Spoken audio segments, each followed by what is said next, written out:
जख्मी परिंदा समीर के साथ में, तो बने रहे समीर के साथ में, क्योंकि आज की जो हकीकत से आपको रूबरू कराता हूँ वो हापुड़ की है।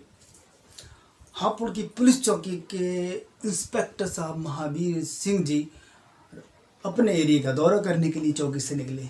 जब आप निकले चौकी से तो कुछ दूरी पर आपको एक हाईवे पर एक वृद्ध महिला रोती हुई दिखाई दी। आपने वहाँ गाड़ी रोक दी और माँ जी के पास जाकर बड़े प्यार और अदब के साथ आपने उनसे उनके हालचाल पूछी, वजह पूछी और उनसे कहा कि हम आपकी मदद करेंगे, जो भी दिक्कत है आपको आप हमें साफ साफ बताएं। मगर माँ जी एक आम व्यक्ति हो तो सारी बातें बता सकती थी, मगर पुलिस को देख के तो वैसी हवा ख़राब हो गई कि पता नहीं क्यों मुझे उठा के नहीं ले जाए। क्यों ऐसे वक्त में जब पूरा भारत लॉकडाउन के समय अपने घरों के अंदर बैठा हुआ है, बाहर नहीं निकल रहा है, और बाहर निकलने पर समझो कि कानून का उल्लंघन करता है, और मैं कानून का उल्लंघन ही कर रही हूँ जो रोड पर बैठी हूँ। माँ जी के मगर उनको दिलासा दिया गया, उनको समझाया गया कि नहीं आप टेंशन न लें, जो भी दिक्कत है आप हमें बताएं। तो माँ जी बताने के लिए तैयार होती हैं कि मेरे 3 बेटे हैं और एक बेटा सरकारी जॉब भी करता है, 2 बेटे अपने काम करते हैं, अपना कारोबार करते हैं। मेरे पति को मरे हुए 2 साल के करीब हो चुके हैं। आज मुझे 3-4 दिन हुए घर से बाहर निकाल दिया धक्के मार के। मैं 2-3 दिन से भूखी प्यास से इधर से उधर, अपनी किस्मत की हम बैठे बैठे हो रही थी कि कोई गाड़ी भी नहीं आ रही है जिसके आगे आके मैं अपनी जान दूँ। तो जब इंस्पेक्टर साहब ने जिस तरह माँ के जो अल्फाज सुने और जो आंसू बह रहे थे और अपनी बातें वो बता रही थी, आप बीती बता रही थी, तो आप पहले उनको अपने साथ लेके चौकी गए। तो माँ जी बोली आप साहब मुझे बंद करोगे थाने ले जाके? तो आप मुस्कुराए आते, नहीं माँ जी आप पहले हमारे साथ चलिए, आपको हम खाना खिलाएं। आप जब चौकी लेके गए वहाँ पर खाना खिलाया, पानी पिलाया माँ जी को, थोड़ी देर आराम करने के बाद पूछा कि आप किस गाँव से हैं? तो उनको गाँव बताया। पुलिस चौकी से गांव के ग्राम प्रधान के पास कॉल जाती है, ग्राम प्रधान के द्वारा बच्चों के पास संपर्क किया जाता है, उनसे बात की जाती है। तो जब बताया जाता है कि हम हापुड़ की पुलिस चौकी से बोल रहे हैं, आपकी माँ का ये नाम है और ये हमें इस हालत में वहाँ मिली, तब वो थोड़ा सतर्क और हर बात पर ध्यान देने लगे कि जी सर बताइए। तो बोले आप अपनी माँ को लेने कितने टाइम में आ जाएंगे? बोले नहीं बताइए, हम आ जाएंगे, हम वहाँ पे यहाँ पे, मतलब घुमाने लगे अपने आप को कि अभी टाइम। तो उन्होंने कहा ठीक है, पहले मेरी बात सुनिए। इंस्पेक्टर साहब ने कहा कि आप ये बताइए कि बच्चा दुनिया में जब आने से पहले माँ के पेट में कितने समय तक रहता है? तो बोले 9 महीने के करीब साहब रहता है। ठीक है, 9 महीने में आप जानते हैं कि माँ कितनी तरह के एहतियात करती है, कितनी तरह की परहेज़ी करती है, कितनी तरह की परेशानियाँ उठाती है, कितनी तरह की पीड़ा उसको होती है, जानते हैं इस बारे में? खामोश हो गया। जब दुनिया में बच्चा आता है तो जिम्मेदारी दोनों की शुरू हो जाती है, माँ बाप की।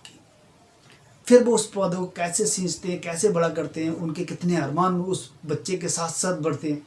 जैसे जैसे बच्चा बढ़ जाता है वैसे वैसे माँ बाप के अरमान भी बढ़ते हैं। जब बच्चों को कोई दिक्कत होती है ना तो वो भागे भागे फिरते हैं बच्चे के लिए। और आज आपने अपने जो घर की रौनक थी, अपने घर की जो बरकत थी, उसी को ठोकर मार के धक्के मार के घर से बाहर निकाल दिया। बच्चे बिल्कुल खामोश माँ जी के सुनने लगा इस बात को। उन्होंने और भी कुछ बातें कही। पौधे को हम परवरिश करते ना तो ये सोचते हैं कि इसके फल हम खाएंगे, इसकी छाँव में हम बैठेंगे। जब आपने अपने आंगन के दरख्त को उखाड़ के फेंक दिया तो आप चाहते हो कि हम जो अब दरख्त लगा रहे हैं वो हमें छाया दे। आपके कितने बच्चे हैं?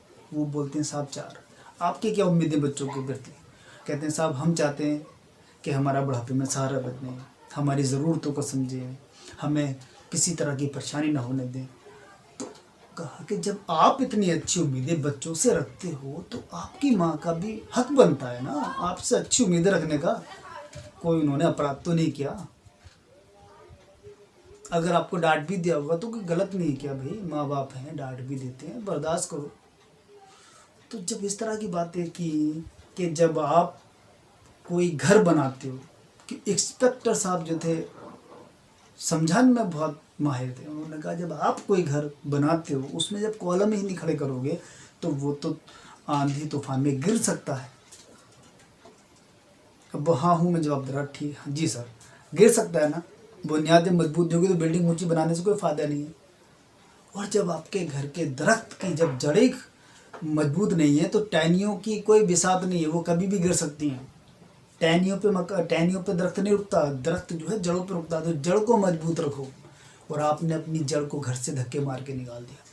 तब वो कहते हैं साहब मैं आ रहा हूँ, मैं अपने काम छोड़ के आ रहा हूँ। वो काम पे कहीं नहीं था क्योंकि ऐसे टाइम पे काम सारे बंद हैं, वो सिर्फ घुमा रहा था दिखा रहा था कि मैं बिजी हूँ। बोला हम तीनों भाई आ रहे हैं। तो बोले ठीक है जल्दी आइए।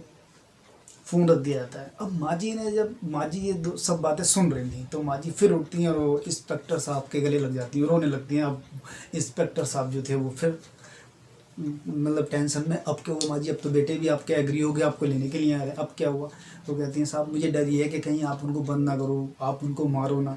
बोले नहीं माँ जी, हमने जो आईना दिखाया, जो ज़िंदगी की हकीकत है उससे हमने रूबरू कराया है, और ये हमें समझना चाहिए, ये उनको समझना चाहिए, और ये दिखाना भी बहुत ज़रूरी है। हमने पुलिस वाली सख्ती नहीं दिखाई। अब टेंशन ना ले, आप बैठे, हम उनको बंद नहीं करेंगे, ना ही मारेंगे, वो आपको बिल्कुल इज्जत से लेके जाएंगे यहाँ से। और कभी भी कोई दिक्कत आपको करें तो हमें ज़रूर याद करना। हम फिर उनसे किस तरह से बात करते हैं, किस तरह से पेश आते हैं वो। तो ये थे, हम सलूट करते हैं ऐसे पुलिस ऑफिसर्स को, पूरा देश सलूट करता है, जो कि 24 घंटे हमारे और आपके लिए रोड पर है।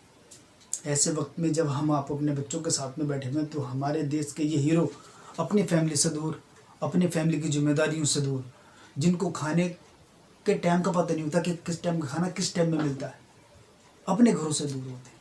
तो ऐसे टाइम में हमें समझना चाहिए और देश हित में सोचना चाहिए, जात पात के बारे में बिल्कुल नहीं सोचना चाहिए। अब दोस्तों मैं एक ऐसे चेहरे से आपको रूबरू कराता हूँ, जो कि मेरे अच्छे सब्सक्राइबर भी रहे, और मुझे हर बहुत सारी कहानियाँ, हकीकत जो है उन्होंने मुझे भेजी हैं, और जिन पे मैंने काम किया और अब तक पहुँचाई हैं। ये जो हापुड़ की कहानी थी, ये भी मुझे इन्हीं साहब ने भेजी है, जो मेरे सब्सक्राइबर हैं। ये है मनोज भाई, उत्तराखंड से बिलोंग करते हैं। और ये आज के टाइम में जब लोग अपने घरों के गेटों को बंद करे हुए अपने घर के अंदर पकौड़े समोसे खा रहे हैं, उस वक्त में मनोज भाई अपने दिल के दरवाजे खोल रखे, लोगों की हेल्प करते हैं, लोगों को समझाते हैं। एक समाज सेवी है, अगर पता लगे कहीं पे कोई दिक्कत है वहाँ पहुँच जाते हैं। तो ऐसे लोगों को मैं सैल्यूट करता हूँ, और उम्मीद करता हूँ कि ऐसे लोग हमेशा खुश रहें, और दुआ करता हूँ कि हज़ारों साल जिएं, खुश रहें, अपनी फैमिली के साथ खुश रहें, लोगों की ऐसे ही मदद करते रहें, लोगों को अच्छे अच्छे मशवरे देते रहें। तो मनोज भाई सैल्यूट आपको। सतर्क रहें, सावधान रहें, और देखते रहें समीर के साथ जख्मी परिंदा।